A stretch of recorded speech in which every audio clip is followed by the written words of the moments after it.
இது வந்து ப்ரீவியஸ் வீடியோட கண்டினியூஷன் தான். மீன் பஜார் போயிருந்தேன்னு சொன்னேன் இல்லையா, மீன்லாம் வாங்கிட்டு வீட்டுக்கு வந்ததுக்கப்புறமா குழம்பெல்லாம் வச்சேன்ல, அதை தான் உங்களோட ஷேர் பண்ணியிருக்கேன். வந்த உடனே 2 மீனையும் தனித்தனியாக கழுவி எடுத்து மசாலா அரைச்சி குழம்பு வைக்க ஆரம்பித்தாச்சு. மசாலாவுக்கு நிறைய சின்ன வெங்காயம், அதுக்கப்புறமா கொஞ்சமாக சீரகம், தேங்காய், அந்த மசாலாக்குள்ளேயே வந்து வத்தப்பொடி, மஞ்சப்பொடி எல்லாமே போட்டு அரைச்சிட்டேன் நான்.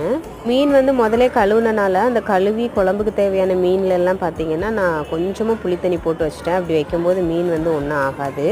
ரிமைனிங் வந்து பொரிக்க வச்சுருந்த மீனில் எல்லாத்துலேயுமே மசாலா தடவிருந்தேன். பொரிக்கிறதுக்கு மட்டும் இந்த ஆச்சி பொரிக்கிற மசாலா போடுவேன். அது கொஞ்சம் நல்லாயிருக்கும், டேஸ்ட் வந்து நல்லாயிருக்கும். ஊட்டி போட்ட குழம்பு வந்து கொதி வந்ததுக்கப்புறமா தான் அதில் மாங்காய் போட்டேன். ஏன்னா மாங்காய் முதல்லே போட்டால் கரைஞ்சிரும். அதனால் வந்து கொதி வந்ததுக்கப்புறமா போட்டேன். ஒரு சைடில் ஃப்ரை ஆகிட்டு இருக்குது, ஒரு சைடில் குழம்பு ரெடி ஆகிட்டு இருக்கு. குழம்பு வந்து ஒரு 5 நிமிஷத்துக்கு ஒரு டைம் இப்படி ஒரு குலுக்கிக்கிங்க. ஏன்னா அடியில் பிடிச்சிரும். கரண்டி விட்டு கலக்குனா வந்து மீன் உடஞ்சி போயிடும். இப்படி பண்ண எல்லா பதார்த்தங்களையும் தட்டில் அடுக்கி வச்சு